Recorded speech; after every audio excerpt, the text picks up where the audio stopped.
Hello there. This video is another excerpt, on this occasion from the impending part 3 of my review of Wakanda Forever over on my main channel, The Little Platoon. As it focuses almost exclusively on the politics of the film as opposed to the technique of the film, its failures of plot, of narrative, of screenwriting and all the rest, I figured it would make its own little mini essay, and so I upload it here, now, for your consideration. The full video will be up on the main channel in a couple of days. Finally then, a meta-observation. I get my political jibes in during the course of these reviews. I like to think it's mostly mean-spirited, but it's all in good fun. They are, in any case, almost exclusively reactionary jokes in their nature. If there is political subtext, or straightforward political text in any film or TV show or work of literature, the politics of same are fair game. Criticizing the injection of politics is not, in and of itself, a positive political statement. Criticizing forced diversity, or the sledgehammer to the face of gender politics, does not axiomatically make you a conservative, a Republican, or even a right-winger. I tend to think it makes you merely a connoisseur of art for art's sake. Whether this closing point strays over a line into politicking of my own, well, I'll let you be the judge. It might well do. I'm not going to run away from the suggestion if you think that it does. But I think it's important to say, and so, say it I shall. The first Black Panther film was, as I said at the top of the first video, deemed a cultural moment, and I think from the reaction to it that it would be churlish to deny that that is what it amounted to. But not all cultural moments are good, and not all the entailments of cultural moments are to be welcomed. Wakanda as an entity, as a premise, is an avowedly political thing. Its formulation, its foundation, its relationship with the wider world are implicit political statements, off the back of which a number of explicit political statements are often made. I am more sympathetic to the notion of representation in art than I think much of my audience is. Not much more sympathetic to it, but I am a bit more sympathetic to it. I think it is important, especially to young people, that they are able to see on screen or on the page those who are in the ineffable ways like them. That is not to say, as some people try to say, that if you are a white person looking at a black character, or a black person looking at a white character, you can't sympathize or empathize with them at all. It is, though, to say that there is something just a little bit extra. Art, in the Aristotelian conception, performs a cathartic purpose. It's a kind of bloodletting for the emotions. You can lessen the very real psychological trials and tribulations, the fear that comes from, for example, growing up gay or bi, or as the one black kid in your class, if you have artistic outlets depicting people who are just like you, who go through the things you go through, and have many of the same fears and doubts, and who overcome them. It's all very well saying, well, black people had Blade, but it's not for anyone but you to say which characters you resonate with, which mean something to you, which you love, whose stories you inhabit. So to the extent young black kids watched the first Black Panther film and felt empowered and inspired by it, so much the better. But what matters is at least as much the ends to which this inspiration is put, and the baggage it is or isn't attached to. There is a difference between a personal attachment to a character and exclusionary attachment to an ideal. The best examples of those inspirational characters of the type I've set out above speak to you individually, but their message is still universal.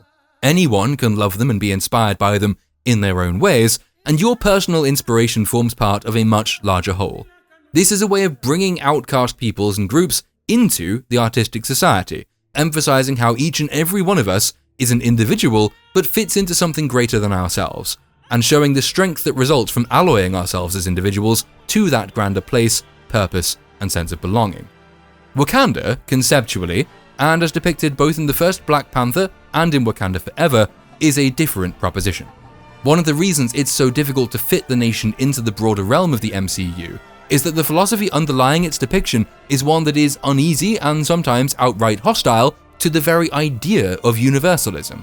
It's no coincidence that Black Panther comics have been turned over to the kind of radical and exclusionary strand of black separatist and black nihilist thought as represented by the likes of Ta-Nehisi Coates. The films bear many of the hallmarks of that strain of black intellectual thought as well. The notion that Wakanda is only great because it never assimilated or engaged with the outside world plays on the anti-colonialist myth that all was as heaven until white Westerners showed up, bringing with them various strains of original sin. Conceptually, Wakanda is a segregationist idyll. Leave us alone and we will prosper. Our neighbors are poor because they let you in. The fact that Wakanda's premise is in an alarming number of ways indistinguishable from the presence of apartheid South Africa is one of those things that you're really not supposed to point out. The premise displays a distinctive and unpleasant blend of the quixotic, the fatalistic, the vengeful, and the hypocritical, hence the vast number of unanswerable questions about the place. Why, for example, does such a wealthy and powerful nation not alleviate the suffering of its neighbors? Why does it not cure diseases it alone can treat, provide food it alone can grow, empower its continent by the technology it alone can produce? It's an example of the fictional playing notes transposed from a real-world ideology. Black Marxists, black separatists, anti-colonialists, and black supremacists in the real world, and almost exclusively in America, believe the world was destroyed by the original sin of white Westerners, and cannot account for the fact that that same Western world has objectively done more to alleviate poverty, starvation, and disease than the most fervently anti-imperialist and isolationist African nation ever could, including those that were never colonized, which are invariably much poorer and more destitute than those that were. This is an ideological strain almost unique to African American intellectuals and their white left-wing supporters, and it's born of their unique and tragic history, which is indeed full of much injustice. As W.H. Auden famously wrote, "I and the public know what all school children learn, those to whom evil is done do evil in return."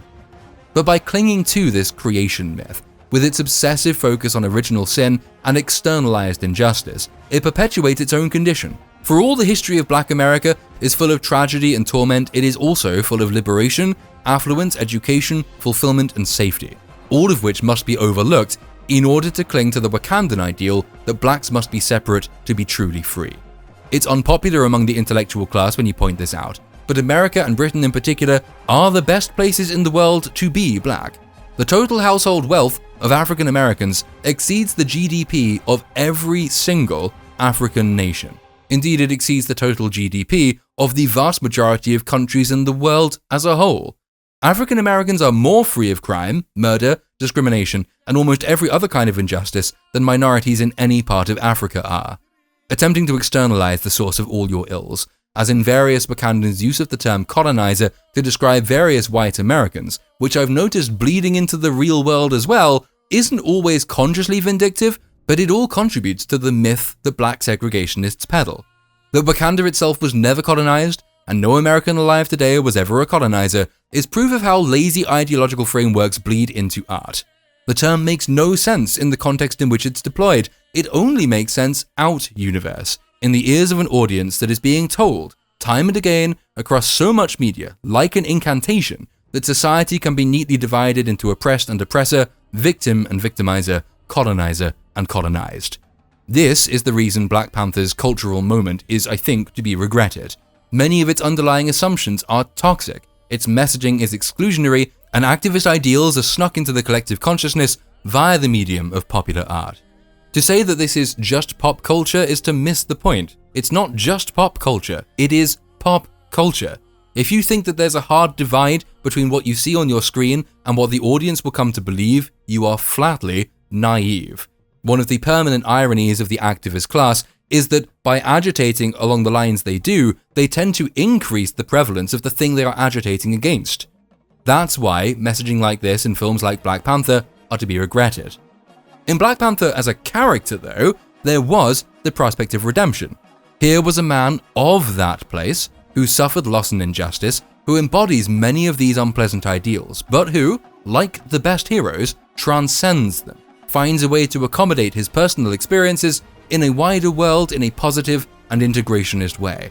His opening up of Wakanda at the close of the first film didn't undo all the damage of its messaging, didn't let all the poison from the veins, but it did at least offer a positive outcome, an ultimately inclusive message of mutual accommodation, understanding, and empowerment. I wonder then if it isn't telling, and in its own way symbolic, that Wakanda Forever lacked that sentiment entirely, returning to themes of differentness and exclusion and distrust, and ending with a theme of indigenous solidarity against what the film tacitly accepted was a hostile world divided between us, the noble savages, and them, the cynical Western oppressors.